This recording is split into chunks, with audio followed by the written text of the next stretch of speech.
Microsoft office, যেখানে প্রতিদিনই লেখালেখি করি, টেবিল বানাই, সাইট তৈরি করি, কিন্তু এই সাধারণ সফটওয়্যারের ভিতরে যে এত রহস্য লুকানো আছে সেটা কি কখনো ভেবে দেখেছেন? এখানে এমন কিছু গ্যাজেট আছে যেগুলো শুধু সাহায্য করে না, আশ্চর্যও করে। কিছু ফিউচার আবার এমন অদ্ভুত মনে হয় যেন প্রযুক্তির খেয়ালি খেলা। এই ভিডিওতে আমরা চলেছি এমন কিছু অচেনা, অদ্ভুত, মজাদার গ্যাজেটের সন্ধানে। প্রতিটি গল্প তোমাকে হাসাবে, ভাবাবে এবং স্মৃতি ছুঁয়ে যাবে একেবারে অন্যরকম অফিস অভিজ্ঞতা নিয়ে। সে একটা পেপার ক্লিপ কিন্তু অ্যানিমেটেড, চোখ মুখ ভ্রু নাড়াতে পারত। ক্লিপি মাইক্রোসফট অফিসের সেই অদ্ভুত সহকারী যাকে একসময় সবাই চিনত। তুমি ওয়ার্ড খুললেই সে এসে বলতো, আপনি কি কোনো চিঠি লিখতে চাইছেন? সে ছিল যেমন দুষ্ট তেমনি সাহায্যপ্রিয়, কিন্তু একটু বেশি কথা বলতো।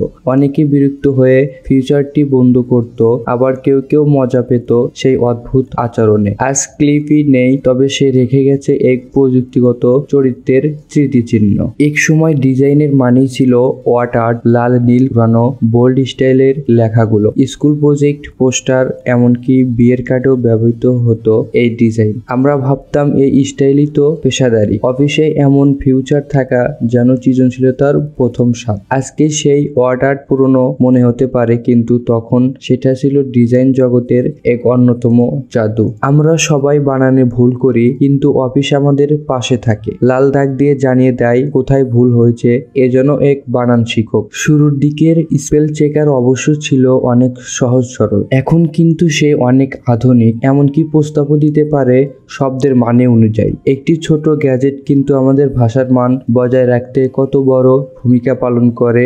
যখন প্রতিদিন এক কাজ বারবার করতে হয়, তখন একঘেয়েমি এসে যায়। ঠিক তখনই হাজির হয় অফিস মাইক্রো, এমন এক ফিউচার যা বলে আমি করে দিই, একবার রেকর্ড করো, তারপর বারবার তা চালিয়ে কাজ করিয়ে নাও। মনে হবে এ যেন ছোট একটা রোবট ভিতরে কাজ করেছে তোমার হয়ে। অনেকে ভয় পায়, ভাবে ভাইরাস, কিন্তু এই গ্যাজেটটা দক্ষ ব্যবহারকারীর সেরা বন্ধু। 2007 সালের আগে আমরা অফিসে ছোট ছোট মেনু দেখে কাজ করতাম। হঠাৎ একদিন রিবন ইন্টারফেস এসে হাজির, সবাই অবাক। বড় বড় আইকন, ক্যাটাগরি অনুযায়ী সাজানো সব ফিউচার। চোখ ধাঁধিয়ে যায়। কেউ বলল অপরিচিত লাগছে, আবার কেউ বলল এটাই তো দরকার ছিল। আজ আমরা এতটাই অভ্যস্ত যে মনে হয় এটাই অফিসের আসল রূপ। একটা তথ্য কিভাবে চিত্র হয়ে ওঠে। স্মার্ট আর্ট দিয়ে এক ক্লিকে বানাতে পারো অঙ্গন সংস্থান, প্রবাহচিত্র বা সম্পর্ক মানচিত্র।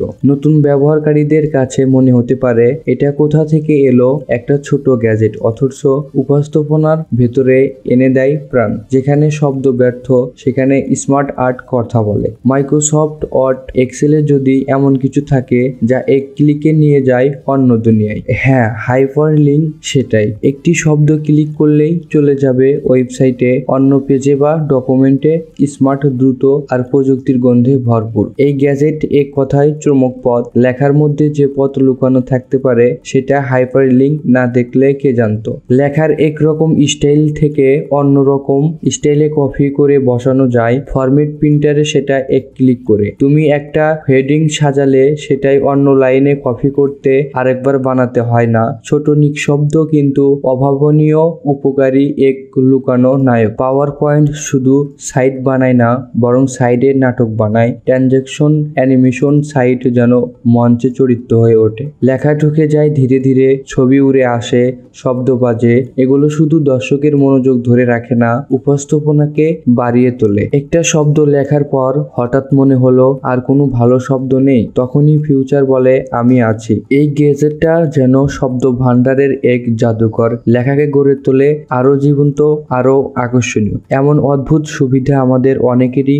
অজানা ছিল বহুদিন। ওয়ার্ড খুললেই যদি দেখি একদম প্রফেশনাল ডিজাইনের রেডি ফরম্যাট, চিঠি, রেজুমে, ইনভয়েস, সবকিছুই আলাদা টেমপ্লেট। এই ফিউচারটি এক সময় আমাদের সময় বাঁচাতে ঘন্টার পর ঘন্টা ডিজাইনের ছাড়াই সুন্দর কর্ম, কভার লেটার বানানো যেত। টেমপ্লেট মানে তোমার চিন্তা আমার কাঁধে। বারবার এক কথাই লিখতে লিখতে বিরক্ত, কুইক পার্টস দিয়ে সেটাই সংরক্ষণ করো, এক ক্লিকে বসিয়ে দাও পরের বার। এটা যেন টেক্সটের সিগনেচার সিস্টেম, একবার ব্যবহার করলে আর ছাড়তে মন চায় না। একসাথে কাজ করলে কে কি পরিবর্তন আনলো জানাটা গুরুত্বপূর্ণ। ট্র্যাক চেঞ্জ, ঠিক সেই কাজ করে। লেখায় কে কি এডিট করলো দেখিয়ে দেয় লাল কালি দিয়ে। একটা লেখার মধ্যে মন্তব্য, সংশোধন সব থাকে আলাদা চিহ্নে। এই গ্যাজেট অফিস দলীয় কাজকে বানিয়েছে সহজ সরল। সাংবাদিক থেকে শুরু করে শিক্ষার্থী সবাই আজ এর উপর নির্ভর করে।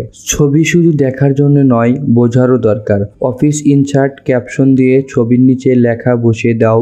এই ছোট ছোট ফিউচার রিসার্চ পেপার থেকে শুরু করে রিপোর্টে করেছে এক অবিপ্লব। ছবির মানে যদি না বলা যায় তবে তথ্য অসম্পূর্ণ থেকে যায়, আর এই গ্যাজেট সেটা বলে দেয় বিনা দ্বিধায়। হাতে টাইপ না করেও লেখার সময় এসেছে।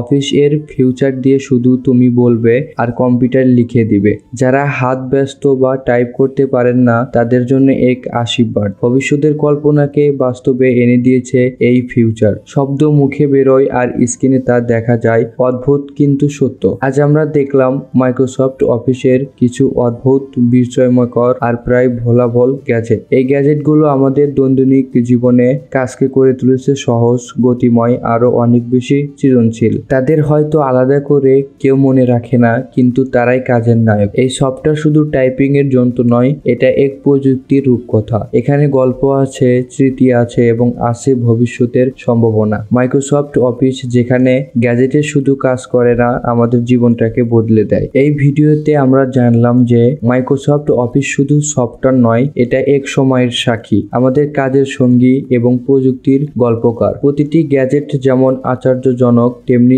স্মার্ট আর মানবিক। এই সফটওয়্যার আমাদের শুধু কাজ শেখায়নি, শিখিয়েছে কিভাবে প্রযুক্তিকে বন্ধু বানাতে হয়। অফিসের প্রতিটি গ্যাজেট যেন তার নিজের ছোট গল্প, যা আজ আমরা মিলিয়ে দেখলাম।